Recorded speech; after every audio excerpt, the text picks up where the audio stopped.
ನಟ ಹಾಗೆ ನಿರ್ಮಾಪಕ ಸೃಜನ್ ಲೋಕೇಶ್ ಅವರಿಗೆ ಬರೋಬ್ಬರಿ 1 ಕೋಟಿ ರೂಪಾಯಿಗಳನ್ನು ವಂಚನೆ ಮಾಡಲಾಗಿದೆ ಅಂತ ಹೇಳಲಾಗ್ತಾ ಇದೆ.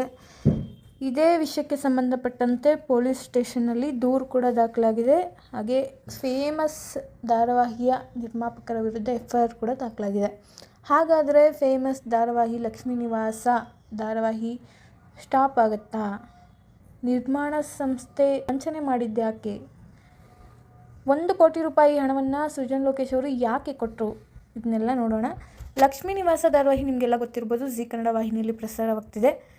ಲಕ್ಷ್ಮೀ ನಿವಾಸ ಧಾರಾವಾಹಿಯ ನಿರ್ಮಾಣಕ್ಕಾಗಿ ಸೃಜನ್ ಲೋಕೇಶ್ ಅವರ ಪ್ರೊಡಕ್ಷನ್ ಹೌಸ್ ಏನಿದೆ, ಲೋಕೇಶ್ ಪ್ರೊಡಕ್ಷನ್ಸ್ ಸಂಸ್ಥೆಯಿಂದ ನಿರ್ಮಾಪಕ ಸತ್ಯ ಮತ್ತು ಅವರ ಪತ್ನಿ 1 ಕೋಟಿ ರೂಪಾಯಿ ಹಣವನ್ನು ಸಾಲವಾಗಿ ಪಡೆದಿರ್ತಾರೆ. ಇದಕ್ಕೆ ಸಂಬಂಧಪಟ್ಟಂತೆ 2023ರ ನವೆಂಬರಲ್ಲಿ ಒಪ್ಪಂದ ಕೂಡ ಮಾಡಿಕೊಂಡಿರ್ತಾರೆ. 2024ರ ಏಪ್ರಿಲ್ 1ರಿಂದ ಪ್ರತಿ ತಿಂಗಳು 5 ಲಕ್ಷ ರೂಪಾಯಿ ಕಂತುಗಳಲ್ಲಿ ಹಣವನ್ನು ಪಾವತಿ ಮಾಡೋದಾಗಿ ಅಗ್ರಿಮೆಂಟ್ ಕೂಡ ಮಾಡ್ಕೊಂಡಿರ್ತಾರೆ. ಆದರೆ ಇದುವರೆಗೂ ಯಾವುದೇ ಹಣವನ್ನು ಪಾವತಿಸಿಲ್ಲ ಅಂತ ಹೇಳಲಾಗ್ತಾಯಿದೆ. MOUನಲ್ಲಿ ಷರತ್ತು ಉಲ್ಲಂಘಿಸಿದ್ದಕ್ಕಾಗಿ ದೂರನ್ನು ದಾಖಲಿಸಲಾಗಿದೆ.